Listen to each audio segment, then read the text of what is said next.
tema peran cyber security di era kemerdekaan.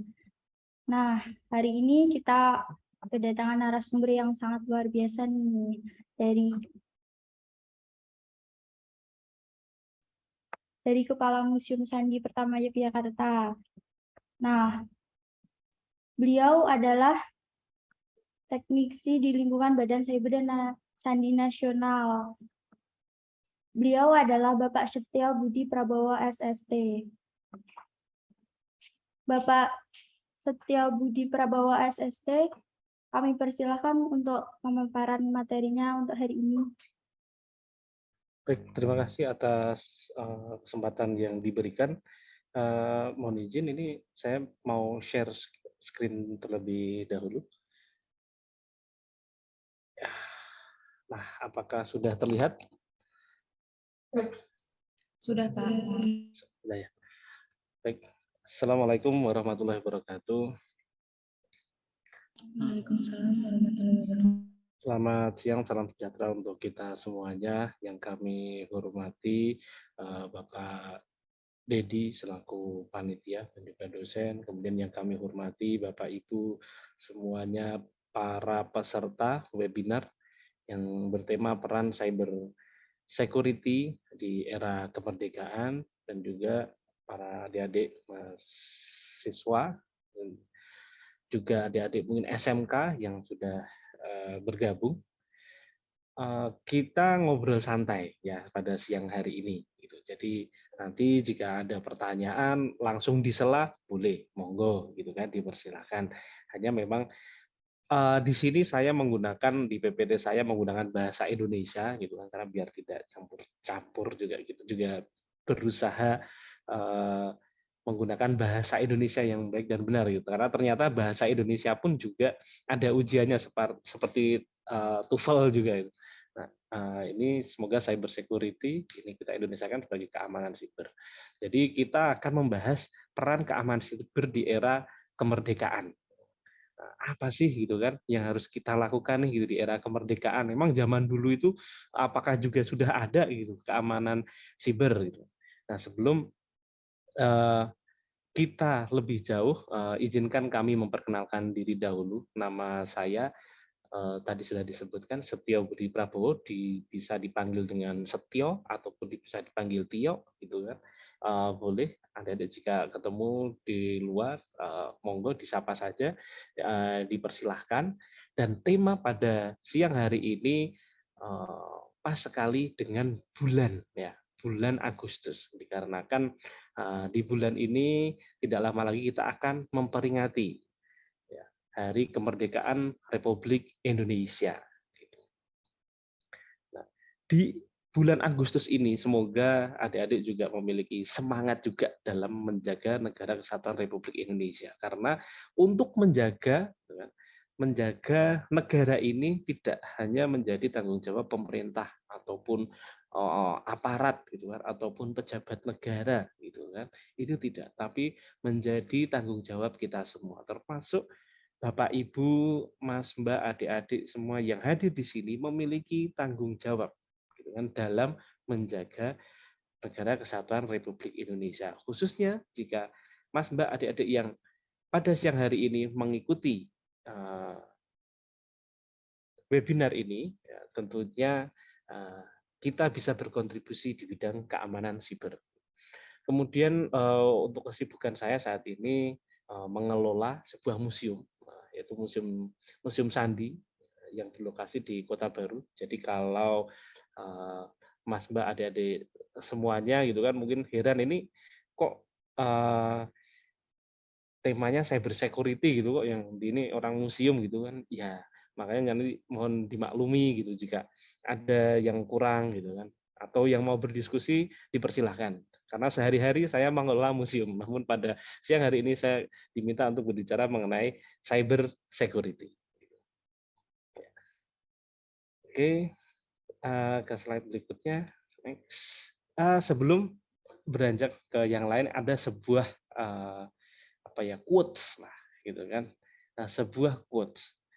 Nah, ini bisa dilihat di sebelah kiri atas ya layar adik-adik semua. Itu mungkin belum tahu ya, Bukan berarti mereka salah, namun bisa jadi mereka belum tahu gitu kan. Itu siapa, patung itu siapa gitu kan. Sehingga ya mungkin mereka berfoto seperti itu tidak ada rasa bersalah gitu. Ya. Itu mungkin rekan-rekan kita gitu kan yang mungkin karena belum tahu gitu kan foto sebuah pahlawan kita duduk di atasnya. Coba kalau menurut pandangan kita gimana tuh kira-kira gitu kan. Itu hal yang kurang sopan. Tapi bisa jadi karena mereka tidak tahu gitu kan atau tidak sadar. Nah, sedangkan di sisi kanan itu adalah para veteran gitu kan, yang memang dulu mungkin ikut merasakan bagaimana gitu kan. Bagaimana mereka memperjuangkan, mempertahankan kemerdekaan Indonesia. Nah, oleh karena itu ada sebuah quotes, untuk menghancurkan sebuah bangsa tidak perlu membebani negara tersebut. Jadi nggak perlu perang gitu kan, nggak perlu dibom gitu, diserang seperti itu. Namun cukup hancurkan ingatan sejarah generasi mudanya.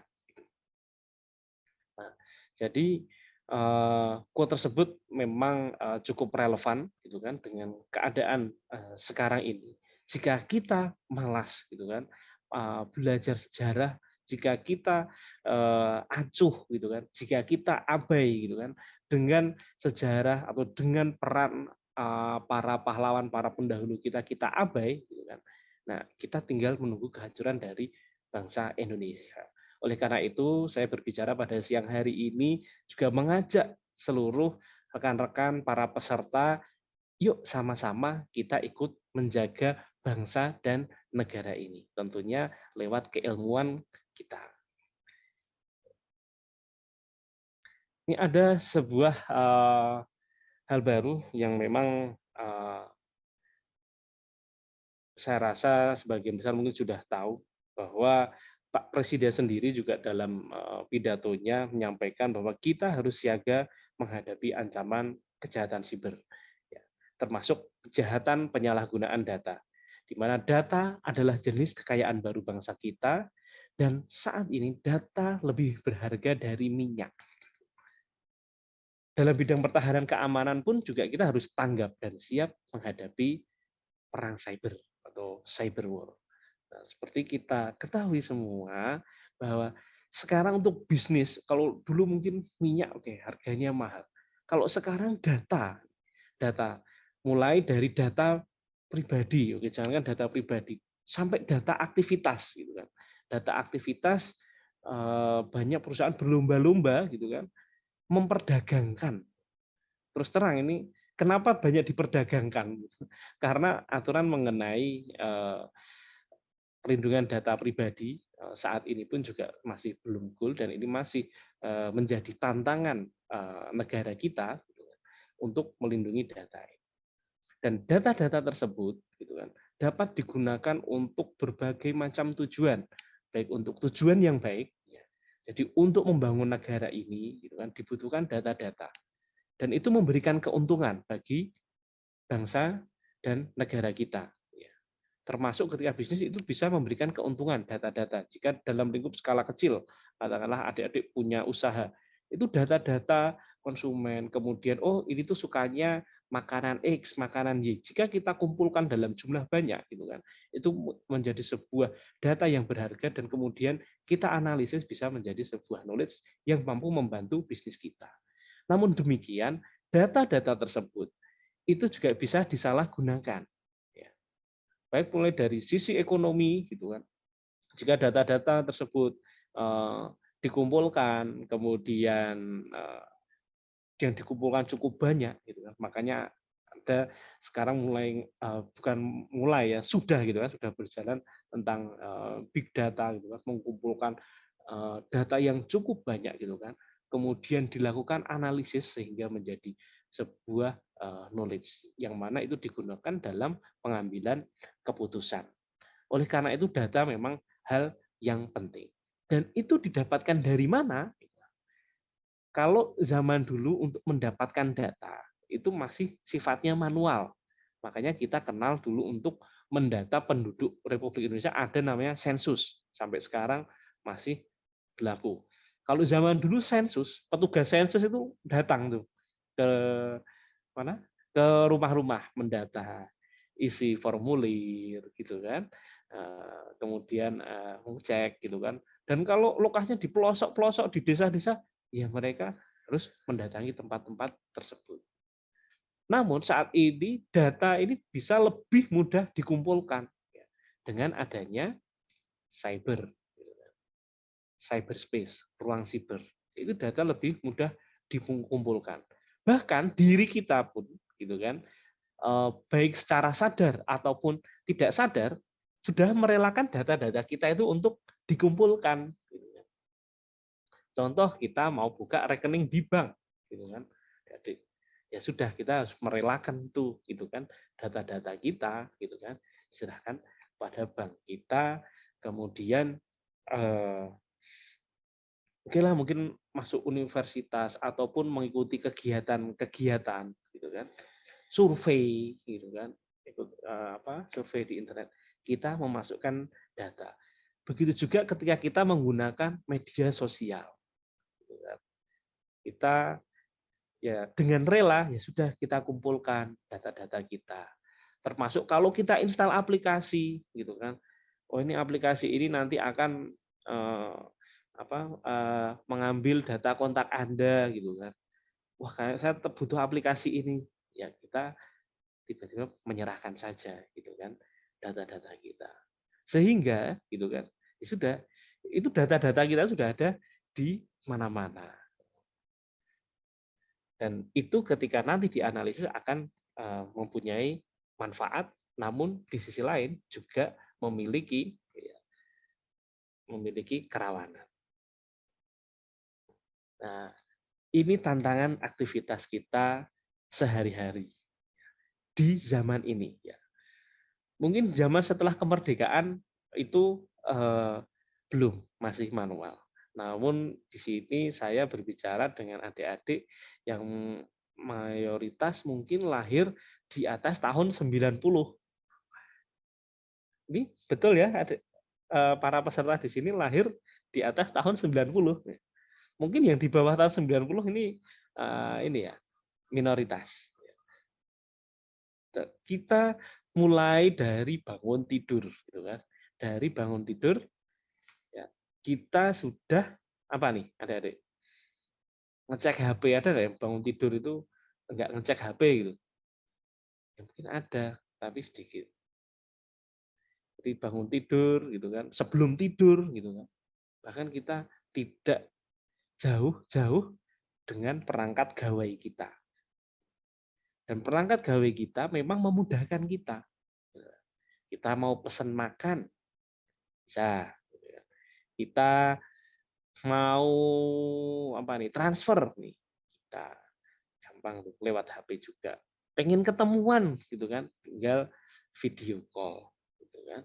Bahkan kalau adik-adik nih yang mungkin di umur-umur di bawah 25 gitu kan, terus kemudian punya pacar gitu kan, chattingan sampai malam atau video callan sampai malam gitu kan. Ada yang LDR, itu pasti nggak jauh-jauh tuh gitu kan.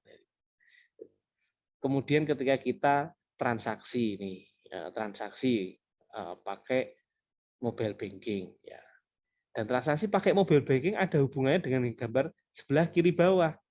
Ada nggak tuh yang sering ngecek, wah besok kalau punya uang nih, saya mau beli ini gitu kan, beli apa katakanlah, mungkin pengen beli jaket, pengen beli tas gitu kan, pengen helm baru, pengen laptop baru.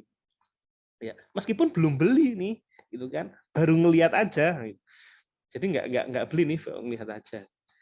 Misalkan merek X gitu. Terus ya udah nih masih ngumpulin uang. Terus tiba-tiba lagi mungkin hari berikutnya, 3 hari berikutnya buka e-commerce lagi gitu kan, salah satu e-commerce. Ternyata yang muncul itu, gitu kan, gambar-gambar yang kita inginkan, gitu kan. Ini kok pinter banget sih gitu kan, tahu banget sih gitu kan, saya lagi kepengen ini. Nah itulah contoh tadi ya hubungannya dengan data gitu kan, yang dimanfaatkan dalam sebuah aplikasi sehingga gitu kan mereka pun membaca, memprofiling kita gitu kan. Misalkan gitu tadi Mbak Nanda gitu kan, oh ini tuh sukanya searching-searching tentang helm ya, atau tentang tas. Nah, itu memiliki keuntungan ya, pengumpulan data itu memiliki keuntungan. Ya. Begitu juga sampai dengan layanan di pemerintahan. Kita hampir semua layanan pemerintah berlomba-lomba gitu kan, semua menjadi smart city. Di sini mungkin ada juga yang ASN belajar dari smart city gitu kan. Terus kemudian berlomba-lomba semuanya itu serba pakai elektronik, pakai gitu kan, paspor gitu kan, IKTP gitu kan semuanya. Dan itu bagus gitu kan. Itu memudahkan layanan, mempercepat layanan gitu. Namun di sisi lain, aspek keamanan, ya, aspek keamanan itu yang memang perlu diperhatikan. Semuanya. Kalau dulu mungkin di level banking and finance, ya, di banking and finance gitu kan sudah menggunakan sistem informasi, ya, itu kalau sampai ada hal yang kurang pas gitu kan, itu bisa menyebabkan kerugian dalam bentuk finansial, dalam bentuk uang. Oleh karena itu mereka coba memperkuat. Namun di layanan-layanan pemerintah, gitu kan, di layanan pemerintah itu saat ini sudah mulai banyak nih, sudah mulai bagus memperhatikan sisi itu. Namun di era tahun 2012 gitu kan, sampai dengan 2015, 2010 sampai 2015, mereka yang penting ada dulu nih, gitu kan. Aspek keamanan masih belum menjadi hal yang utama. Namun di Indonesia gitu kan, di atas tahun 2018 aspek security awareness sudah mulai bagus, sudah mulai meningkat. Meskipun kita memang masih kalah ya indeks security awareness dengan negara lain, namun setidaknya kita sudah mulai memperhatikan itu. Ketika membangun sebuah aplikasi, gitu kan, itu sudah mulai memperhatikan aspek keamanan. Itu hal yang bagus. Begitu juga adik-adik nantinya, ini yang dari jurusan IT, ketika nanti membangun sebuah sistem, gitu kan, membangun sebuah aplikasi, itu juga harus memperhatikan aspek keamanan. Kemudian harus dites dan yang lain-lain. Nah, ini tantangan kita. Nah, lanjut, ini contoh ini di kabupaten saya tinggal gitu kan. Dan ketika masuk ke media itu dibuat ya seakan-akan hal yang heboh gitu kan. Dan menurut saya sih saya setuju gitu kan. Geger data penduduk Magelang bocor gitu kan. Wow gitu. Padahal di tempat lain pun gitu kan, mungkin juga ada gitu kan. Itu jadi jadi hal biasa. Namun dengan muncul di media seperti ini terkadang menjadi pemicu gitu kan. Sehingga setelah ada kejadian baru diperhatikan. Kebanyakan di Indonesia seperti itu. Baru setelah ada kejadian baru diperhatikan.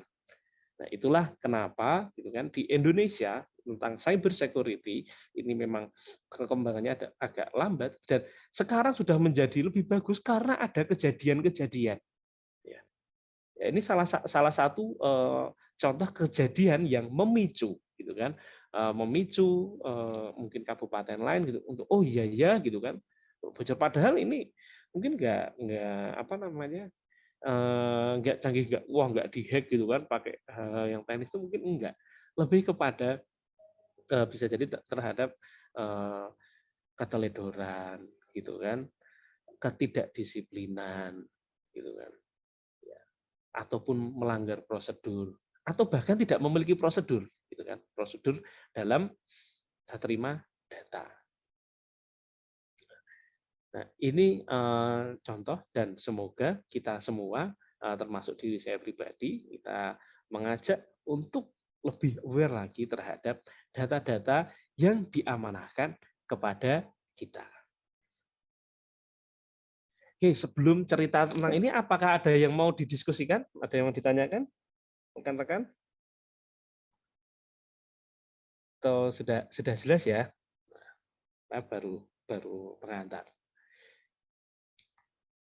Ini saya akan cerita mengenai generasi peperangan ya. Jadi memang ada perubahan ya gitu kan, terkait dengan generasi peperangan gitu kan.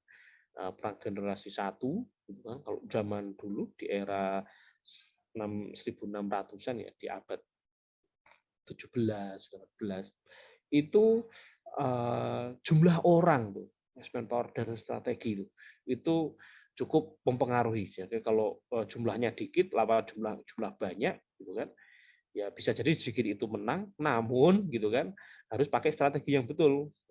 Jadi lebih pada kekuatan jumlah orang, gitu kan, jumlah orang yang banyak. Karena ya dulu senjatanya mungkin masih terbatas. Nah kemudian di perang generasi kedua, gitu kan, di sekitar udah mulai masuk abad 19, itu teknologi senjata, gitu kan, mass firepower. Jadi berlomba-lomba bikin senjata yang canggih tuh, gitu kan, tapi yang bisa dipegang oleh orang. Jadi mass firepower. Nah di perang generasi ketiga itu sudah mulai perang dengan manuver-manuver ya. Mereka mengembangkan pesawat-pesawat ya, yang cukup canggih gitu kan. Terus ya mengembangkan mulai teknologi-teknologi lah gitu kan, cukup canggih. Nah, di perang generasi keempat, nah, itu karena sudah mulai wah ini kalau perang ini hanya merugikan saja nih gitu kan. Karena perang itu tujuannya memang diantaranya pasti ujung-ujungnya ke motif ekonomi gitu kan. Memang ya pertahanan keamanan itu untuk menjaga motif ekonomi dari sebuah negara gitu kan.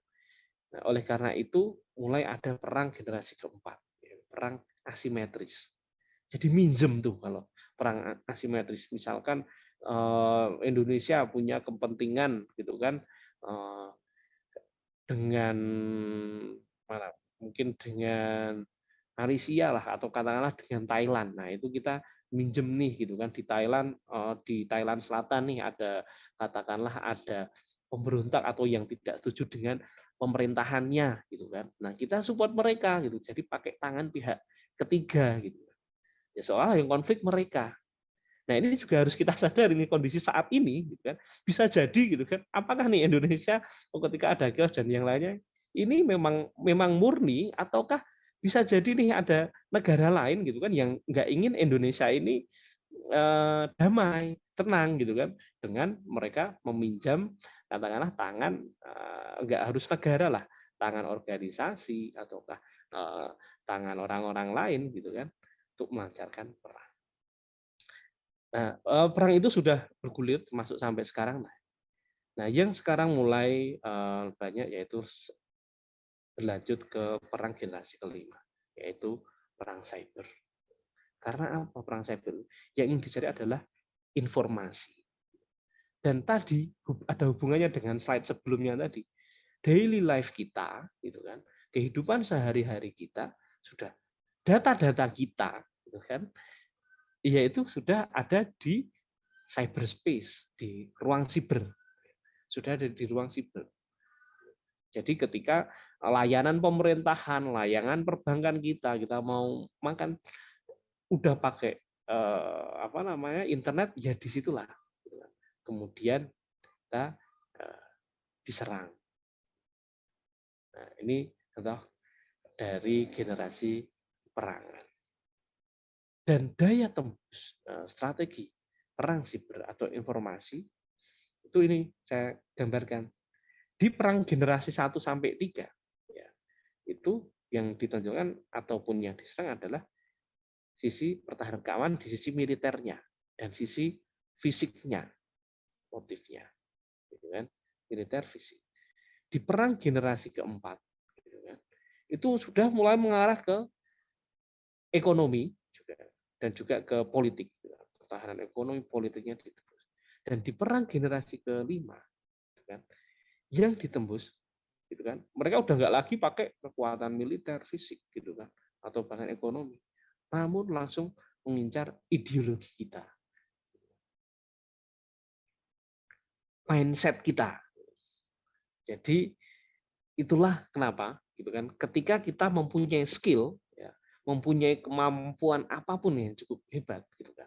Namun ketika ideologi kita sudah diserang, kemampuan skill tadi itu bisa berubah, bisa berbalik arah, gitu kan? Bisa digunakan untuk tujuan-tujuan tertentu. Apakah tujuan yang baik ataukah tujuan yang tidak baik? Apakah akan mendukung negara atau bangsa kita, ataukah digunakan untuk menyerang bangsa kita? Karena yang menyerang atau menghancurkan bangsa ataupun negara kita bisa jadi tidak harus orang luar.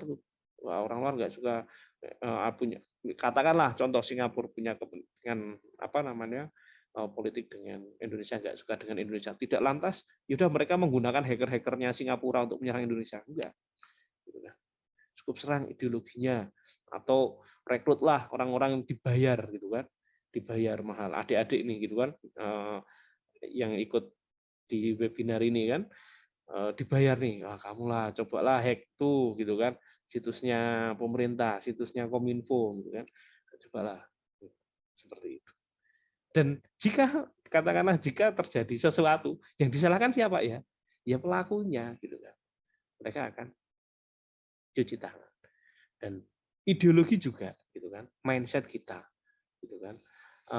Ketika mindset kita sudah, wah ini apaan nih Indonesia, saya nggak suka pemerintahannya seperti ini gitu kan, dan yang lainnya, itu yang menjadi pangkal ya, yang menjadi pangkal kita melakukan sesuatu, kita bertindak gitu kan, apakah mau ke arah yang baik ataukah ke arah yang tidak baik.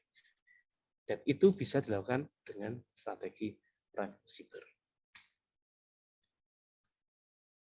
Selanjutnya mengenai identifikasi ancaman siber. Ini sama ya, sama seperti yang sebelumnya, ya, terkait dengan sumber ancaman. Ini macam-macam sebenarnya, terkait sumber ancaman itu banyak sekali. Namun di sini saya hanya membagi dua, yaitu state actor ataupun non state actor. State actor itu berarti aktornya adalah negara. Emang ada Pak, gitu kan? Misalkan nih orang ngehack itu emang dibiayai negara, ada, gitu kan? Kita melakukan serangan siber dan dipromotori, didukung oleh, dibiayai oleh negara, gitu kan? State actor. Dan itu tidak harus menggunakan warga negaranya. Namun bisa jadi dia merekrut orang-orang, atau mungkin di level dark web gitu kan, udah otomatis kalau state actor kemudian sifat operasinya adalah operasi cyber intelligence gitu kan, itu ya tidak akan menggunakan nama resmi sebagai pemerintah. Dapat ketahuan seperti itu jika ditelusuri secara mendalam. Nah, yang kedua adalah non state actor. Non state actor ya berarti dilakukan bukan negara. Bisa jadi karena motif personal ataupun motif sebuah kelompok gitu kan, ataupun sebuah organisasi gitu kan. Yaitu non state actor. Termasuk juga kalau kita apa ya, kalau di dunia nyata kita ada ormas gitu kan, organisasi masyarakat di level cyberspace pun juga ada itu kan. Katakanlah oh kita grup ini grup yang kita bisa apa ya menjadi preman di dunia siber, itu juga ada juga seperti itu. Ini motif sumber-sumber ancaman. Dan kalau non state actor banyak, termasuk personal, termasuk wah kalau saya cuma iseng gitu kan, kalau yang sering buka zoneage.org gitu kan, wah itu bisa jadi mereka hanya kebanggaan saja gitu kan. Nah namun itu menjadi sumber ancaman, ya. Termasuk katakanlah adik-adik ataupun para peserta yang hadir di webinar sore hari ini bisa jadi merupakan sumber ancaman gitu kan. Nah, oleh karena itu dengan adanya webinar ini, yuk mari sama-sama kita jangan sampai lah kita ini malah menjadi sumber ancaman. Tapi kalau bisa kita memberikan solusi, menjadi pembela. Itu yang kami harapkan kepada adik-adik semua, generasi muda, adik-adik yang mungkin terjun di dunia IT security, dunia cyber security. Saya mengajak gitu kan. Yuk sama-sama kita lindungi bangsa dan negara kita. Kemudian sumber ancaman, terus ada aspek ancaman. Ya, apa nih sumber ancaman? Aspek ancaman. Kalau aspek ancaman itu lebih kepada latar belakangnya, gitu kan. Latar belakang dari ancaman itu. Memang latar belakangnya bisa terjadi karena ideologi, kemudian pandangan politik, kemudian motif ekonomi, sosial, budaya, pertahanan, keamanan, itu aspek ancaman, dan juga aspek-aspek lainnya, gitu kan. Aspek karena iseng, ingin mengembangkan kemampuan, gitu kan. Ini kita pengen mengembangkan kemampuan saja, itu bisa menjadi ancaman, gitu kan. Jika kita tidak berada di jalur yang benar. Padahal kita ini mengembangkan kemampuan nih, kemampuan kita di dunia cyber, gitu kan. Namun itu bisa jadi aspek ancaman, gitu, jika tidak digunakan atau tidak melalui jalur yang tepat. Gitu. Oleh karena itu, ketika berbicara mengenai cyber threat, gitu kan, kita harus mengidentifikasi setidaknya 4 ini, sumber, kemudian aspek latar belakang, kemudian bentuk ancamannya. Kalau bentuk ancamannya saya rasa adik-adik ataupun peserta yang hadir ini secara teknis itu tahu, gitu kan. APT, DDoS gitu kan, SQL injection dan yang lainnya. Nah, namun di sini dibagi antara untuk ancaman teknis dan ancaman sosiokultural. Ancaman teknis ya seperti kalau kita belajar hal-hal teknis gitu kan, cara melakukan serangan. Ya, itu adalah bentuk-bentuk ancaman. Ya. Kemudian ancaman yang bentuknya sosiokultural. Gitu kan. Nah, sosiokultural ini mungkin tidak membutuhkan kemampuan katakanlah teknis hacking atau teknik-teknik cyber security yang mumpuni. Namun itu bisa memiliki dampak ya, dampak yang luar biasa. Contohnya orang-orang yang pandai membuat narasi, pandai mengarang lah gitu kan. Kalau dulu zaman SD kita mengarang, orang pandai membuat narasi, memutarbalikkan fakta, pandai memprovokasi, gitu kan. Dia hanya dengan sebuah tulisan diupload di sosial media, gitu kan. Itu sudah menjadi sebuah bentuk ancaman. Dan itu terjadi pada kasus kalau di kita di Papua, ya, yang dulu karena ada di Surabaya, ada kejadian kecil di Surabaya, kemudian ada yang membuat narasi, gitu kan, ada yang memprovokasi lewat sosial media, yang terjadi kerusakan fisik di Papua. Dan itu bentuk ancaman sebenarnya tidak harus mereka mempelajari katakanlah coding gitu kan, teknik untuk hacking, itu tidak. Mereka belajar membuat narasi atau memutarbalikkan fakta, membuat kelihatan lebay gitu kan.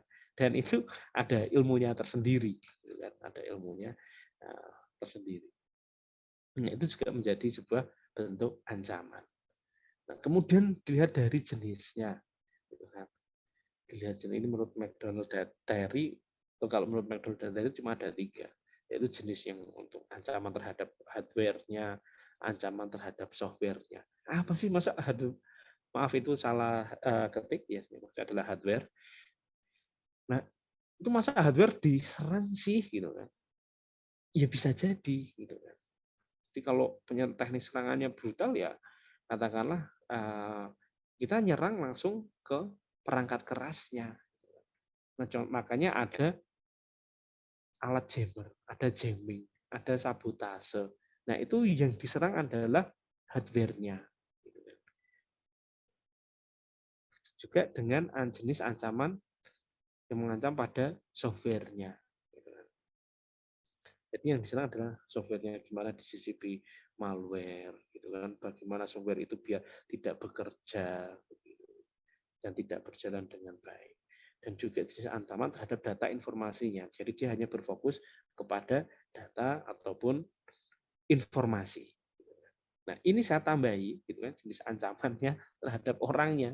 Ya, karena ketiga hal tersebut, gitu kan, tetap yang utama adalah orang yang berada di belakangnya, atau man behind the gun, terhadap aset yang kita miliki. Oke, Sebelum lanjut ke slide berikutnya, kira-kira ada yang mau didiskusikan ataupun ditanyakan? Adik-adik, para peserta semuanya, Bapak, Ibu, Mas, Mbak. Ini ada yang dari BSSN juga ya? Ada yang dari adik mahasiswa. Sampai sini ada yang mau ditanyakan, didiskusikan, silahkan. Mbak moderator juga kami mempersilahkan jika ada yang rekan-rekan akan mendiskusikan.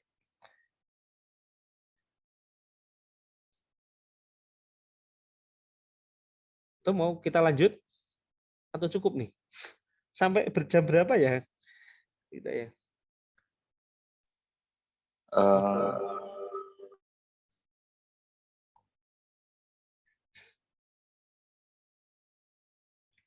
Masih ada waktu kan? Masih boleh lanjut? Boleh Pak, ini sampai jam 3 Pak. Oh ya, oke, baik. Berarti kami lanjutkan ya kalau tidak ada pertanyaan. Nah, ini kebutuhan pertahanan siber. Jadi dari jenis-jenis ancaman itu, terus apa sih gitu kan yang kita butuhkan gitu kan dalam menjaga keamanan. Jadi yang kita butuhkan tidak hanya teknologi saja. Ya. Jadi ketika ada ancaman gitu kan, kemudian ancaman tersebut berubah menjadi hal yang faktual, menjadi sebuah fakta dan menjadi sebuah kenyataan gitu kan. Nah, ini perlu disiapkan setidaknya 4 hal dalam menghadapi ancaman tersebut gitu. Terutama di era kemerdekaan ini. Ya. Yang pertama, kebijakan. Ya, jadi kebijakan itu meskipun sebuah tulisan itu memang menjadi hal yang penting. Karena apa? Di sini kita membutuhkan payung hukum. Untuk kita melakukan sesuatu membutuhkan payung hukum. Membutuhkan sebuah kebijakan, membutuhkan sebuah strategi gitu kan. Sampai ke bawah-bawah sampai kita akhirnya ada SOP gitu kan ketika ada serangan siber dan yang lain berawal dari sebuah kebijakan. Kita harus ngapain sih gitu kan di dunia cyber ini gitu kan untuk mempertahankan kedaulatan kita. Nah, selain sisi kebijakan juga perlukan juga kelembagaan ya, di seksi kelembagaan. Kebijakannya ada gitu kan, ya harus ada kelembagaannya dong gitu kan.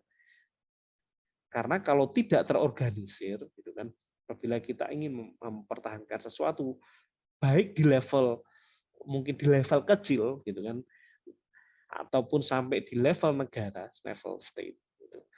Kita nggak punya kelembagaan itu juga akan menjadi sebuah kelemahan. Dan yang ketiga, teknologi dan infrastruktur. Gitu kan. Infrastruktur itu sudah menjadi hal yang mutlak. Gitu kan. Jadi selain kebijakan, terus sudah ada kelembagaannya, gitu kan. Tapi tidak didukung dengan teknologi dan juga infrastruktur yang memadai, sama saja itu nonsense. Gitu kan. Hanya ada kebijakan, kelembagaan, tentu saja itu menjadi hal yang lemah juga. Gitu kan. Nah, yang keempat ini juga yang paling penting, yaitu SDM, sumber daya manusia. SDM tidak hanya ya udah nih ada nih katakanlah oke orang atau sebuah organisasi sebuah perusahaan butuh staf untuk di bidang cyber security-nya di staf IT di bidang cyber security tidak hanya ada orangnya namun juga kemampuannya skill-nya gitu. Itu juga harus dikembangkan. Teknologi dan infrastruktur juga tidak hanya ada teknologinya, infrastrukturnya, namun juga dari hal identifikasi itu menggunakan teknologi yang tepat, infrastruktur yang tepat juga. Begitu juga di kelembagaan dan juga kebijakan. Nah, saya rasa sudah banyak ya kebijakan-kebijakan polisi terkait dengan cyber security. Kita dapat mengadopsi, dapat memodifikasi sesuai dengan kebutuhan kita. Ini saya ambil kalau ini data-data kalau orang saya mengambil dari yang ada di BSSN ya, dengan laporan tahunan traffic anomali nasional tahun kemarin tahun 2020 2021. Jadi di BSSN itu ada namanya Direktorat Operasi Keamanan Siber dan Sandi, punya sebuah kelompok operasi deteksi, penanggulangan dan pemulihan, penanganan insiden dan krisis siber nasional. Mereka melakukan pemantauan anomali traffic di Indonesia hampir 24 jam. Nah, 7x24 jam hampir setiap saat dan ini adalah data dari 1 Januari 2021 sampai dengan 31 Desember 2021. Di situ kita bisa lihat gitu ya. Di Januari nggak terlalu banyak gitu kan, memang yang cukup meningkat itu di bulan Desember dan jumlahnya cukup luar biasa. Ini yang data dari BSSN. Itu sampai 1,6 miliar. Dan berdasarkan status monitoring, anomali tertinggi itu terjadi pada bulan Desember. Ya, jumlah anomalinya sampai mencapai 242.000 sekian. Dan dari top 10 anomalinya gitu kan, itu memang apa ya, jenisnya itu Mylobot ya, bot lah si Mylobot. Dan di domain Mylobot, namun juga ada anomali-anomali lain gitu kan, yang ibaratnya yang ada di Indonesia. Kemudian ini saya ngambil di data bulan Juni, 2 bulan lalu gitu kan. Karena untuk rilisnya biasanya kalau BSSN itu ya 1 bulan setelahnya. Ini karena di bulan Juli belum keluar, ya, belum mengeluarkan. Maka ini yang saya ambil adalah data kasus peretasan di bulan Juni. Nah, ini cukup apa ya, webinar-webinar seperti ini itu saya rasa perlu dilakukan oleh berbagai pihak itu secara rutin. Gitu kan. Kalau kita lihat dari data ini terdapat 145 kasus peretasan, dominasinya di sektor pendidikan gitu. Makanya cukup sedih gitu. Kita nih punya kemampuan, adik-adik di sini punya kemampuan gitu kan. Tapi digunakannya untuk menyerang sektor pendidikan yang mana kita bisa punya kemampuan ya melakukan hacking dan yang lainnya itu dari institusi pendidikan. Kayak jadi semacam hal yang apa ya, seperti kacang lupa pada kulitnya gitu, Mbok Yo. Nek kalau menurut saya itu kalau Mbok Yo diserang itu situs judi gitu kan, situs apa namanya porno itu nggak apa-apa. Ini dari data yang dikeluarkan oleh BSSN pada bulan Juni 2022 kan, 1 bulan ini dominasinya adalah sektor pendidikan. Nah, namun juga ada sektor-sektor lain nih ya, gitu kan, yang menjadi serangan. Nomor 2-nya memang di pemerintah daerah, gitu kan. Dan ya nggak apa-apa, data seperti ini, gitu kan, ditampilkan seperti yang tadi di awal saya sampaikan. Ini menjadi pemacu kita, gitu kan. Ya, pemacu kami juga, pemacu adik-adik juga. Katakanlah misalkan adik ini adalah mayoritas dari Unjani, gitu kan. Ya jangan diserahkan keamanan websitenya Unjani diserahkan kepada udah adminnya Unjani saja. Adik-adik yang bersekolah atau kuliah di Unjani ya harus memiliki kebanggaan. Wah, saya kuliah di sini, ya katakanlah servernya Unjani ini harus aman gitu kan. Adik-adik bisa turut berkontribusi gitu kan. Misalkan kalau ketika ada kelemahan bisa laporkan kepada adminnya. Jadi yang menjadi tanggung jawab dari tempat adik-adik kuliah ya jangan hanya diserahkan kepada adminnya. Perlu ada rasa kebanggaan adik-adik sekolah menimba ilmu di situ, gitu kan. Dan juga ikut menjaganya. Itulah yang ingin saya tumbuhkan dalam webinar ini. Gitu kan. Kita punya kebiasaan seperti itu. Kita lahir di Indonesia, kita ya bangga nih jadi orang Indonesia. Gitu kan. Jadi ketika ada hal-hal yang menyerang Indonesia atau ya kita langsung wajib nih gitu kan speak up gitu kan, atau berbuat sesuatu, wajib bertindak gitu kan, mempertahankan gitu kan, sesuai dengan keilmuan kita. Oke. Nah, tadi karena temanya adalah peran keamanan siber, gitu kan, di masa kemerdekaan, ya, di zaman kemerdekaan ini kita punya tanggung jawab yang besar. Kenapa? Karena hampir semua sektor, ya, paling baru sudah dikeluarkan peraturan presiden tentang pelindungan infrastruktur informasi vital, ya. Kalau dulu sebutnya infrastruktur informasi kritis nasional (IIKN) gitu kan. Nah, sudah dikeluarkan Perpres, nomenklaturnya menjadi IIV, infrastruktur informasi vital. Ya, di mana dalam IIV tersebut gitu kan, yang mencakup infrastruktur informasi vital di antaranya adalah administrasi pemerintahan. Administrasi pemerintahan. Kemudian bidang energi dan sumber daya mineral. Itu masuk IIV. Kemudian keuangan, finance. Kemudian transportation, ya, transportasi, kesehatan, teknologi informasi dan komunikasi, kemudian sektor pangan, dan juga sektor pertahanan. Ini ada 8. Dalam Perpres tersebut ada 8 IIV. Di mana dalam pelindungan IIV ini juga terkait dengan keamanan siber. Perlu keamanan siber dalam melindungi IIV ini. Dan ini menjadi memang ada yang mengkoordinir kementerian-kementerian gitu kan, yang mengkoordinir dalam pelindungan IIV ini. Namun tidak serta-merta ini menjadi tanggung jawab mereka saja. Tidak serta-merta menjadi tanggung jawab ASN yang bekerja di sana saja. Namun ini adalah tanggung jawab kita semua.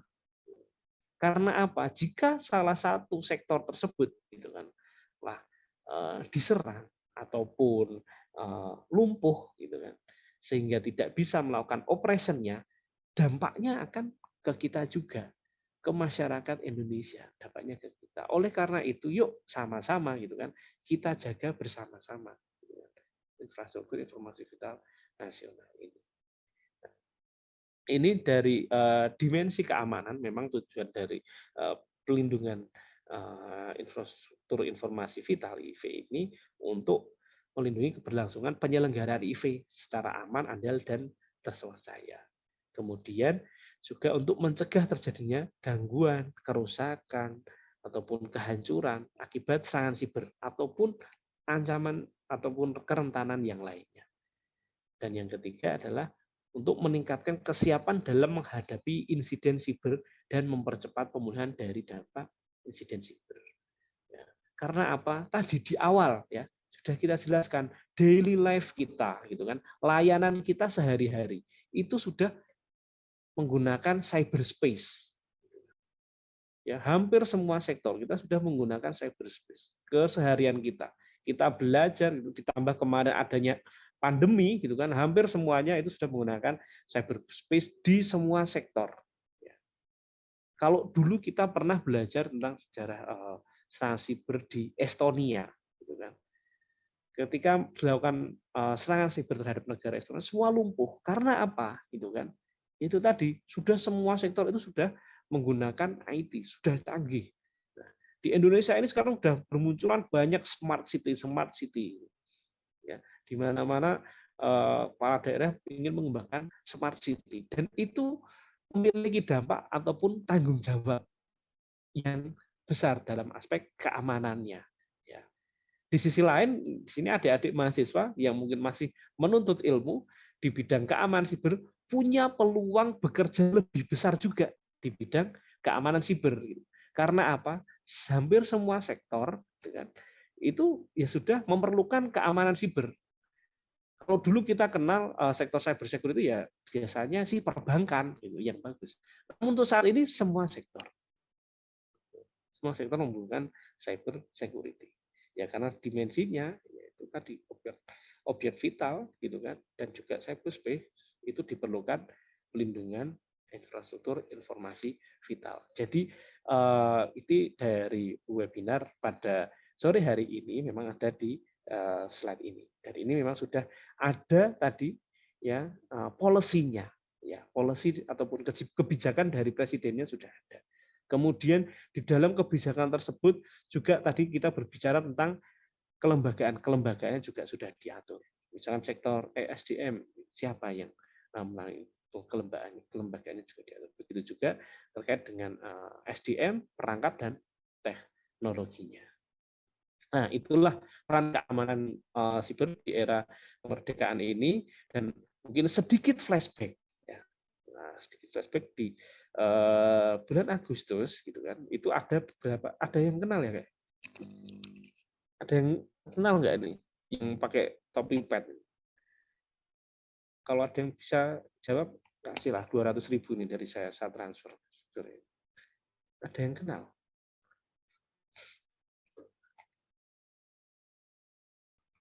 Nggak ada yang? 200.000, masa nggak ada sih? Terlalu dikit mungkin, jadi pada nggak mau. Ya udahlah 500.000 lah saya transfer. Kalau ada rese, ya 500.000, ya saya mau mas segitu aja ya. Ada nih, ada. Oh, ada nggak ya? Oke, 5, 4, 3, 2, 1 ya. Nggak ada ya. Oke, ini Simon Spur ya. Spur gitu kan, dan itu ada tank gitu kan, itu memang dulu saat terjadi operasi Krai gitu kan, setelah diserang Yogyakarta itu serang. Oh, ini ada ini ya chat ya, mohon maaf, baru ya.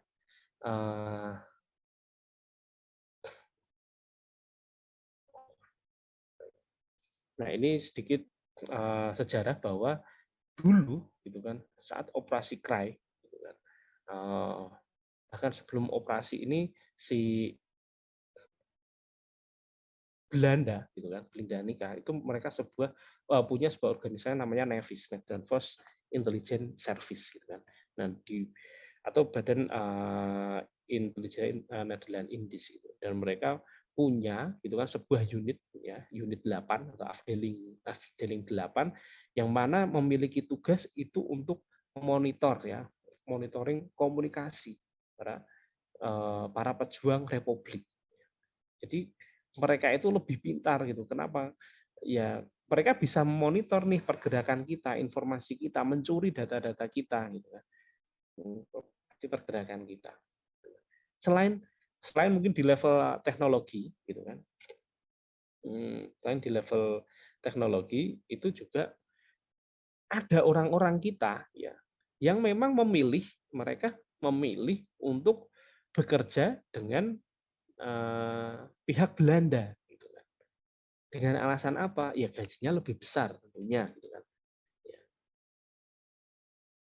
Memang fakta sejarah seperti itu gitu kan. Jadi ketika dulu setelah Indonesia merdeka gitu kan, tidak serta-merta Belanda itu mengakui kedaulatan Republik Indonesia. Kita merdeka tahun 1945, namun tidak serta-merta mereka mengakui bahwa Indonesia itu ada. Mereka masih menganggap gitu kan, ya Nusantara ini bagian dari Netherlands Indies. Ya, sebelum saya lanjutkan ini, saya karena ada pertanyaan. Yang pertama dari Mas Imam Al-Faruq, mohon bertanya, pertanyaan di zaman sekarang pengguna gawai akan terpaksa menyetujui pengaksesan data. Ya, betul. Gimana kalau kita menyetujui, gimana kalau kita tidak menyetujui, kita tidak dapat mengakses aplikasinya, yang datanya juga dibagi ke seperti apakah langkah terbaik dalam melindungi data pribadi dan tetap bisa menggunakan aplikasi tersebut gitu. Memang tujuan dari sebuah aplikasi ini apa ya? Kita tidak ada makan siang gratis. Ya, makanya ada quotes tidak ada makan siang gratis. Jadi kita menggunakan aplikasi gratis, free, kita punya keuntungan, pasti ada timbal baliknya. Di antaranya data kita. Kalau mau aman sekalian, ya kita nggak usah pakai aplikasi tersebut, gitu kan.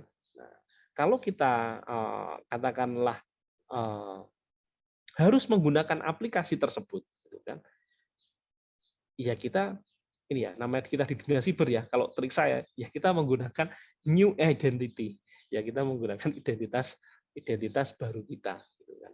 Katakanlah kalau hanya peruntukannya untuk level-level install aplikasi. Jadi kalau ini sedikit cerita pribadi ya. Jadi kalau saya membeli sebuah HP baru gitu kan, dan memang HP baru itu diperuntukkan untuk katakanlah hal-hal yang sifatnya tidak terkait dengan pekerjaan, ya kita pakai New Identity gitu kan. New Identity. Oke. Terus kemudian dari Mas Yose Rizal Trianto, pertanyaan untuk Pak Setio, bagaimana kesiapan cyber security negara kita dalam menghadapi pesta demokrasi 2024 nanti? Oke, tentunya sudah, yang pertama sudah disiapkan Mas, gitu kan.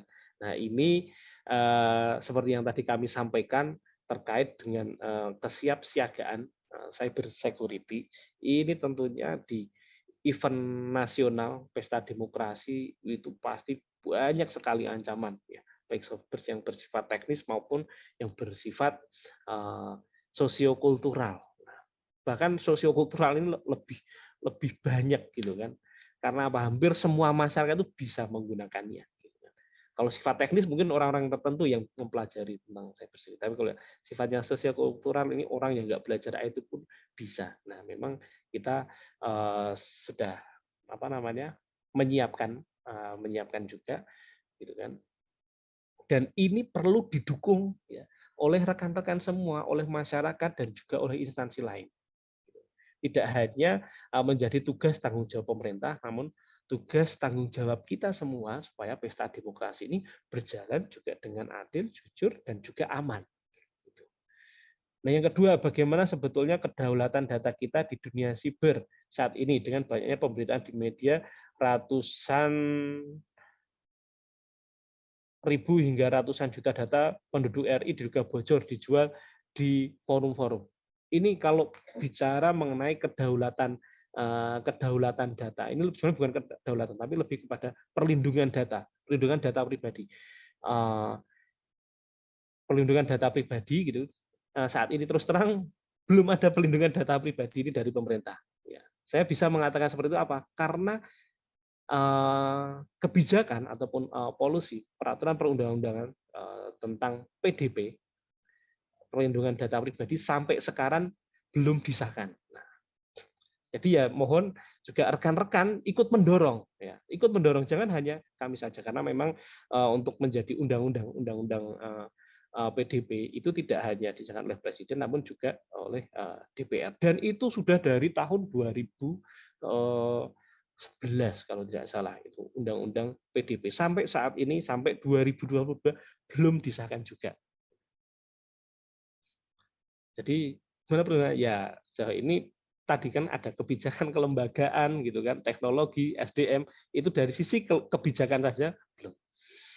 Kemudian yang ketiga, bagaimana kesiapan pengamanan infrastruktur informasi vital sistem SDI sendiri saat ini. Ya ini memang sudah dilakukan penyiapan untuk infrastruktur gitu kan, dan memang untuk SDI ini gitu kan, itu ada beberapa pihak gitu kan. Di SDI ini memang dari Bappenas gitu kan, itu juga yang punya peran dalam SDI ini. Kemudian peran serta kontribusi BSSN dan Museum Sandi sendiri dalam cyber security di era kemerdekaan ini. Nah, ini kalau kontribusi BSSN, wah itu kepala BSSN tuh yang ngomong. Kalau saya level Museum Sandi, gitu. Kalau di Museum Sandi kami memang ada tugas, yaitu untuk memberikan edukasi budaya keamanan informasi. Jadi kami Museum Sandi punya dua tugas pokok, yaitu satu pengelolaan museum, ya untuk pembelajaran adik-adik, meningkatkan rasa patriotisme. Yang kedua adalah edukasi budaya keamanan informasi. Ya, kami memberikan edukasi kepada adik-adik gitu kan, kepada ibu-ibu, bapak-bapak, ataupun kepada masyarakat gitu kan, dalam hal pengamanan informasi. Itu bisa dilihat, bisa di follow juga akun Instagram Museum Sandi. Kita melakukan kampanye-kampanye juga dalam edukasi budaya keamanan informasi, termasuk kami juga ada program Sinau Sandi gitu kan, di mana kita nggak hanya belajar sandi saja, tapi juga tentang budaya keamanan informasi kepada adik-adik SMA. Adik-adik SMA kita juga ada program itu. Kalau kontribusi BSSN ya itu bisa dibaca, dan kalau saya yang menyampaikan saya rasa kurang pas. Namun dalam hal ini BSSN sudah tetap memberikan kontribusi dalam hal cyber security. Yang kelima, apakah Museum Sandi akan berencana mengadakan pelatihan cyber security online atau offline bagi masyarakat awam guna meningkatkan cyber security awareness di era society 5.0?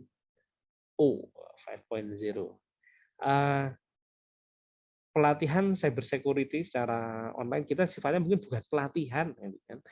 Seperti tadi kita ada program Sinau Sandi, itu sudah berjalan dari sejak pandemi, gitu kan. Dan itu lebih kepada edukasi, meningkatkan security awareness kepada masyarakat umum. Itu Museum Sandi sudah melakukan. Oke, sebelum ke pertanyaan selanjutnya, kita lanjut dulu ya. Nah, ini sampai di Aulia Musofa. Kalau masih ada waktu, nanti akan coba saya jawab. Namun saya lanjut nih, sebelum waktunya berakhir. Oh, udah berakhir. Udah berakhir ya, udah jam 3. Maaf. Jadi intinya adalah di slide ini, gitu kan. Di slide ini memang ada orang Nederland Indies Jenderal Spoor dengan pasukan intelijennya, karena dia background-nya adalah orang intelijen. Mereka merekrut juga orang-orang kita yang mau bekerja dengan mereka. Namun juga ada pihak nih, gitu kan, foto yang di bawah. Ya, zaman dulu belum ada cyberspace, gitu kan. Zaman dulu masih menggunakan radio, meskipun kalau menurut saya internet itu juga based on radio frekuensi, gitu kan. Kita juga based on radio frekuensi. Nah, ini mereka rela turun gunung membawa alat pemancar, membawa radio, membawa peralatan sandi untuk bergerilya. Ini yang sebelah kiri, ini peta petugas sandi masa agresi militer Belanda kedua. Mereka menyebar ke berbagai tempat karena Yogyakarta diserang. Mereka pergi ke arah barat, ke wilayah Kulon Progo, menempati sebuah rumah punyanya Pak Mertosetomo, dan sampai sekarang rumah itu ada. Jika para peserta pergi ke Kulon Progo boleh mampir, silahkan, namanya Rumah Sandi Dukuh, situs Rumah Sandi Dukuh, bisa dicari di Google, itu ada. Akan main ke Kulon Progo, nginep di sana juga boleh, gitu kan. Nah, kemudian ada petugas sandi yang ke arah Jawa Barat, ada yang ke arah Jawa Timur, dan yang difoto itu adalah orang sandi yang ada di Sumatera. Mereka berkomunikasi dengan Yogyakarta secara aman. Ya, masih menggunakan radio frekuensi, ya, menggunakan HF ya, gitu kan. Zaman dulu masih pakai antena, pakai high frekuensi, gitu kan. Meskipun zaman sekarang cyber pun juga paket data kita, ini 4G kita kan juga masih pakai ini menggunakan radio frekuensi juga. Nah, ini mereka berjuang, gitu kan. Mereka berjuang tanpa mengenal dengan berbagai macam rintangan, cobaan, gitu. Dan memang akhirnya mendapatkan hasilnya, gitu kan. Di tahun 1949 akhirnya Belanda mengakui kedaulatan Republik Indonesia. Dan dari webinar ini yang perlu kita contoh adalah semangat mereka yang ada di bawah, gitu kan. Karena apa? Semua namanya sejarah itu pasti akan berulang. Jadi semangat mereka, gitu kan, dalam menjaga keamanan informasi itu ya perlu kita tiru. Gitu. Ini kalau di kami di akhir bulan ini, bulan depan itu ada nampak tilas. Gitu kan. Jadi kami menyusuri para pendahulu-pendahulu yang juga bekerja di bidang bukan keamanan informasi, ya, lebih kepada keamanan informasi.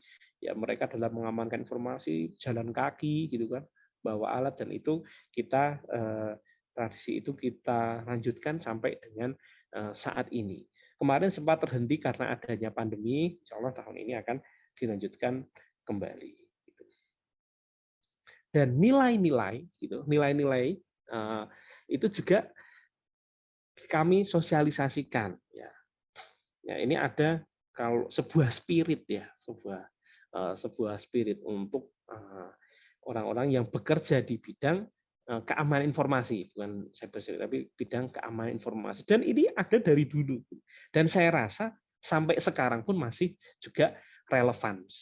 Kita kenal dengan istilah etos sandi. Ada 9 poin etos sandi. Yang pertama, ya, ketika kita bekerja di bidang keamanan informasi, kita harus punya patriotisme. Ya. Yaitu tadi yang saya sampaikan di awal, punya kebanggaan gitu kan terhadap republik ini, punya tanggung jawab menjaga republik ini. Yang kedua, dapat dipercaya ya, karena kita diberi kepercayaan, punya amanah untuk menjaga informasi, ya kita harus bisa dipercaya gitu kan, menjaga keamanan informasi. Yang ketiga, kemampuan menyimpan rahasia. Ini aspek confidentiality ya. Kalau di dunia information security kita mengenal dengan CIA, confidentiality, integrity, availability. Nah ini dari dulu juga sudah disampaikan bahwa confidentiality ini kemudian selanjutnya dapat diandalkan.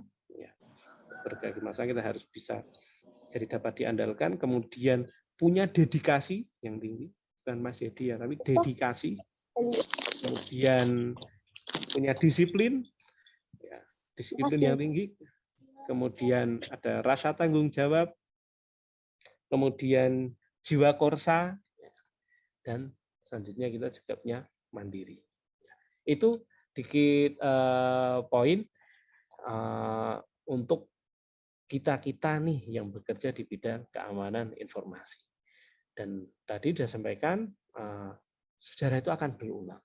Maka sejarah adalah aset yang berharga. Membuang sejarah itu bagaikan membuang hasil-hasil penelitian berharga yang telah diteliti di masa lalu dan mencoba meneliti dari awal tanpa referensi masa lalu. Itu sebuah quotes gitu kan. Sebelum kita mengakhiri, dan jika ada waktu, masih banyak chat yang perlu saya jawab. Ini saya kembalikan dulu kepada moderator. Terima kasih. Ya, selamat sore. Apakah nanti akan masih ada sesi tanya jawab atau tidak? Karena untuk waktu sudah jam 3:10. Saya kembalikan dulu kepada moderator. Baik Bapak, terima kasih atas pemaparan materi hari ini, sangat luar biasa sekali, sangat bermanfaat untuk kita semua ya. Untuk selanjutnya ada yang ingin bertanya?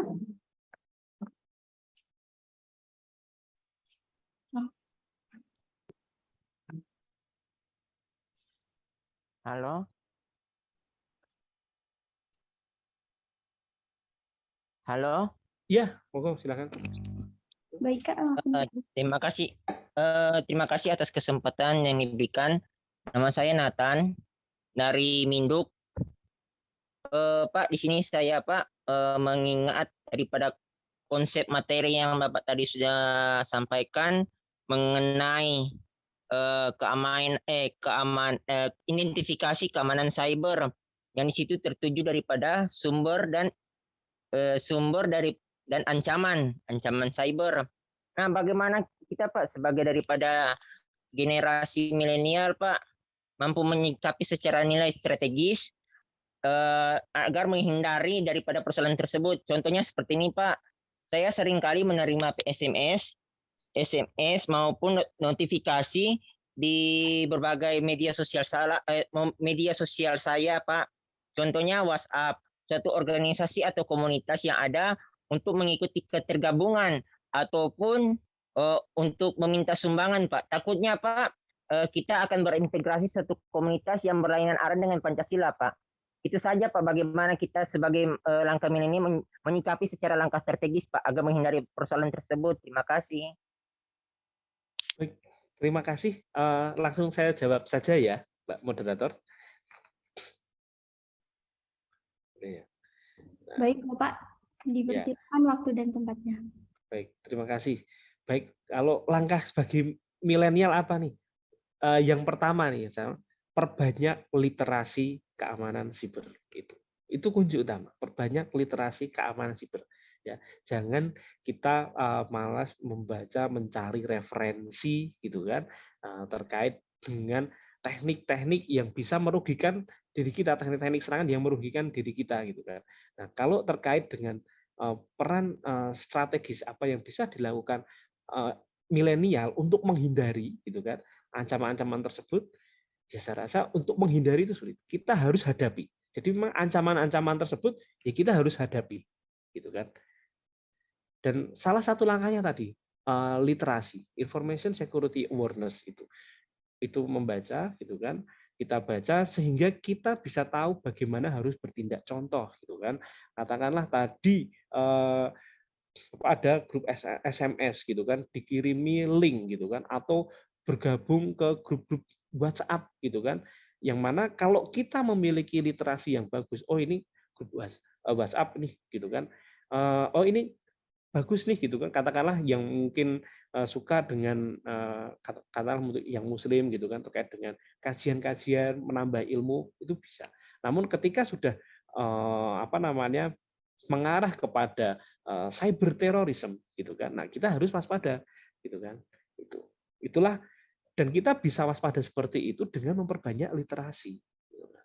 Mempelajari, termasuk contohnya pada sore hari ini gitu, ada webinar seperti ini, Bapak ada di admin Duk, itu mengikuti gitu kan, otomatis menambah ilmu gitu kan, menambah literasi gitu kan, dan itu yang harus dilakukan Pak. Ini terima kasih Bapak sudah melakukan, Pak Nathan sudah melakukan salah satu langkah gitu kan untuk menghadapi ancaman-ancaman tersebut. Di level strategis gitu kan, memang sumber ancaman dan juga aspek ancaman ataupun yang melatar belakangi itu ya memang harus kita hadapi. Gitu.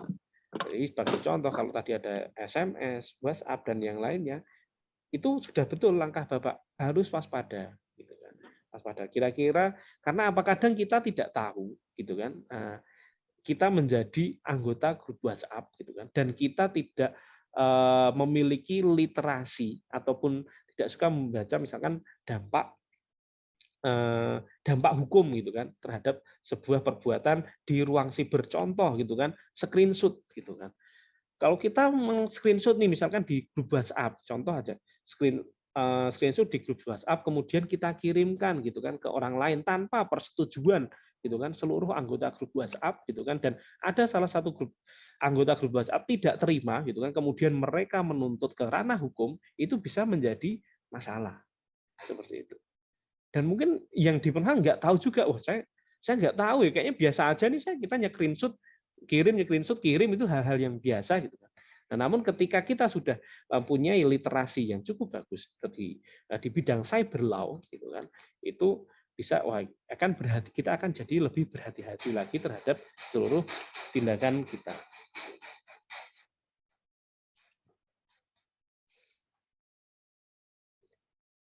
Gitu Pak Nathan ya. Nah.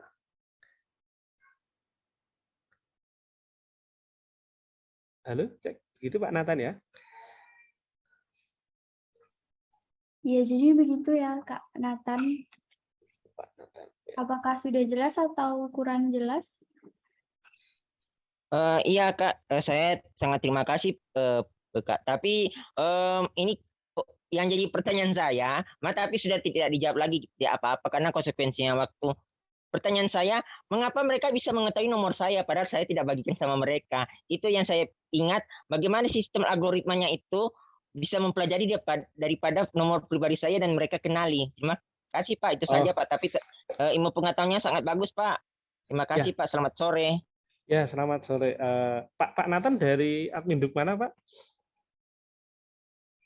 Iya Pak, gimana? Dari mana? Dari admin Duk mana? Dari Minahasa Induk.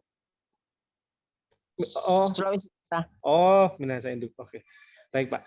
Jadi ke nomor kita ya terkait dengan itu tadi yang di awal kita sampaikan bahwa memang pengumpulan data gitu kan. Ketika kita di perbankan nomor kita gitu kan, data pribadi kita itu memang sudah tersebar katakanlah. Ketika mereka dapat dari mana? Biasanya dari pihak-pihak ketiga, katakanlah pihak ketiganya perbankan, itu mereka dengan mudah Pak dapat data-data kita. Itulah kenapa perlunya undang-undang PDP tadi Pak, pelindungan data pribadi. Karena sampai saat ini memang belum ada payung hukum yang menaungi masalah data pribadi kita gitu. Itu Pak. Dan mereka dapat nomor dari mana Pak? Wah, mereka caranya banyak sekali Pak, bisa jadi itu tadi Pak dari pihak ketiga perbankan atau ketika kita mendaftar sebuah aplikasi gitu kan, atau bahkan bisa jadi dapat nomor ketika kita beli pulsa. Zaman dulu kan ada tuh apa namanya beli pulsa aja suruh isi apa nulis nomor HP-nya gitu kan. Ya itu Pak, teknik-tekniknya macam-macam sekali kalau untuk bisa mendapatkan nomor seseorang. Itu baru yang mungkin orang biasa bisa mendapatkan, belum di level katakanlah yang mereka punya kemampuan gitu kan dalam scanning gitu kan nomor handphone kita, dan itu ada alatnya tersendiri juga. Begitu Pak Nathan. Ya. Selanjutnya ini tadi saya juga akan menjawab sampai Mas Aulia Musofa, Stimik Lombok, mohon izin bertanya, bagaimana kekuatan keamanan cyber Indonesia dalam menghadapi perang cyber yang sedang terjadi saat ini. Baik, kalau kekuatan dari sisi kelembagaan, prosedur itu sudah lebih baik dibanding tahun-tahun sebelumnya. Seperti yang saya sampaikan tadi, di sebelum tahun 2017 itu angka GCI kita itu jauh sekali di bawah lah, dinilai di nomor 100. GCI itu Government Cyber Security Index. Ya, jadi kekuatan kita bisa diukur dari level GCI namanya, Government Cyber Security Index. Nah, sejak tahun 2017 gitu kan, kemudian Lembaga Sandi Negara berubah menjadi BSSN, otomatis di slide tadi saya sampaikan ada kebijakan dari pemerintah, kemudian ada aspek kelembagaan. Dua. Itu sudah cukup naik, Pak. Gitu kan, kekuatan kita naik, kemudian di level sekitar 40-an lah gitu kan. Di level 40-an. Jadi sudah cukup naik tajam dari level katakanlah 70-an atau 80-an kita menjadi di nomor 40 di level GCI-nya. Nah, jadi kekuatannya seperti itu. Memang masih perlu ditingkatkan, Pak, gitu kan. Kita masih di level 40 gitu kan. Sekarang mungkin 37. Harapannya tahun-tahun depan lagi akan naik. Jadi kekuatan keamanan siber Indonesia berdasarkan indeks GCI seperti itu untuk Pak Aulia Mustafa dari Stimik Lombok. Untuk selanjutnya untuk Mas Yose Rizal Triarto bertanya, kalau memang ada banyak peretasan situs di Indonesia, terutama di sektor pendidikan, menurut data BSSN bulan Juni, dalam artian tertentu memang ada banyak potensi kerentanan di situs tersebut dan penyerang-penyerang potensial di sana. Di mana mismatch-nya, Pak? Apakah memang perlu dilakukan atau dibuka lebih luas lagi kompetisi bug bounty atau pentester di Indonesia? Baik, setuju. Setuju Mas Jose. Jadi memang kompetisi bug bounty kalau dulu namanya vulnerability, saya lupa namanya gitu kan, tapi intinya adalah semacam program bug bounty-nya BSSN. Jadi siapa saja nih gitu kan yang bisa mengetahui kerawanan siber kemudian melaporkannya, itu akan ya memang nggak besar gitu kan, diberikan apresiasi nggak besar, entah mungkin hanya sertifikat, namun disitulah cukup banyak cukup ada peran pihak-pihak lain dalam mendukung keamanan siber. Namun ternyata program tersebut kalau di internal kami dilihat dari sisi hukum, ya karena kita instansi pemerintah, dilihat dari sisi hukum ada hal-hal yang kurang pas sehingga untuk sampai saat ini di pause dulu, bukan berarti dihilangkan tidak, tapi di pause dulu untuk di BSSN. Nah, harapannya nih kalau di luar BSSN, katakanlah di institusi pendidikan itu perlu itu. Kami setuju program bug bounty seperti itu karena itu sifatnya adalah volunteer ya. Jadi relawan. Jadi tidak hanya relawan ketika ada bencana gitu kan, tapi kita juga punya relawan siber. Gitu. Itu hal yang bagus dan saya rasa juga perlu ditingkatkan, dan misalkan yang hadir di sini gitu kan banyak juga ASN gitu kan dari pemerintah daerah, itu program-program tersebut perlu diadakan, program semacam bug bounty. Kemudian dari Pak Glenn, umum izin bertanya, di era digital yang semakin berkembang, hal-hal apa saja yang sudah dilakukan pemerintah terkait dengan cyber security baik dari dalam maupun dari luar? Nah, ini sebenarnya sudah banyak Pak ya, hal-hal program-programnya juga banyak, saya rasa nggak perlu saya sebutkan satu persatu. Namun untuk apa namanya pemerintah itu, bahkan kementerian gitu kan, TNI, pemerintah daerah itu sudah punya organisasi gitu kan, organisasi masing-masing dalam mendukung cyber security ini. Gitu kan. Di pemerintah daerah juga sudah mulai dibentuk juga CISET, ya, Computer Security Incident Response Team, gitu kan, baik di level pemerintah daerah maupun juga di level pemerintah pusat. Secara garis besar itu. Ini dari Pak Nathan tadi sudah bertanya, kemudian dari Mbak Wulandari bagaimana semestinya peran pemerintah untuk mematangkan kesiapan keamanan siber setiap SKPD yang juga merupakan sebagai pelayanan publik. Ya minimal ini tadi, Pak. Ada kebijakan, kemudian punya kelembagaannya. Dalam hal ini kelembagaan itu tidak harus sebuah struktur, gitu kan, bisa jadi sebuah fungsi atau sebuah tim. Makanya ada CISET, Computer Security Incident Response Team, misalkan di level Pemda, misalkan provinsi X, berarti CISET provinsi X, gitu kan, diberikan kelembagaannya dan didukung dengan teknologi dan SDM. Minimal itu yang harus dilakukan untuk kesiapan dalam menghadapi ancaman siber sebagai pelayanan publik. Itu dari Mbak Wulandari. Dari Mas Imam Al-Faruq. Mohon maaf Bapak, waktunya sudah di penghujung acara. Oh iya, baik. Baik, sementara itu dulu ada pertanyaan yang bisa saya jawab. Untuk selebihnya nanti semoga bisa berjumpa di lain kesempatan.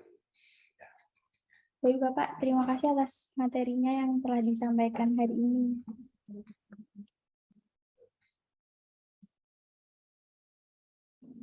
Wah, jawaban dari pertanyaan Kak Nathan tadi juga bisa didapatkan dengan berkuliah di Prodi Teknologi Informasi Universitas Jenderal Ahmad Yani Yogyakarta. For your information, kita buka PMB di gelombang ketiga ini sampai dengan tanggal 30 Agustus. Jadi buat para teman-teman dan teman-temannya para peserta nih yang ingin masuk IT, langsung saja mendaftar di Universitas Jenderal Ahmad Yani Yogyakarta nih.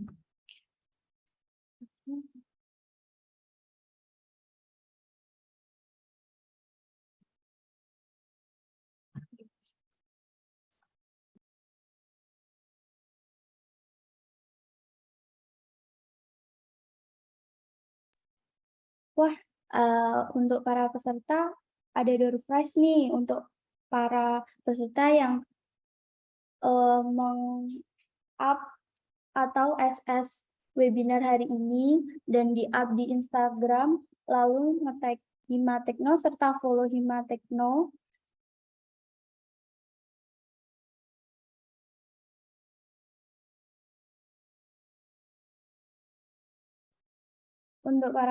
Untuk para pemenang nanti akan diumumkan oleh panitia dan akan dihubungi oleh panitia.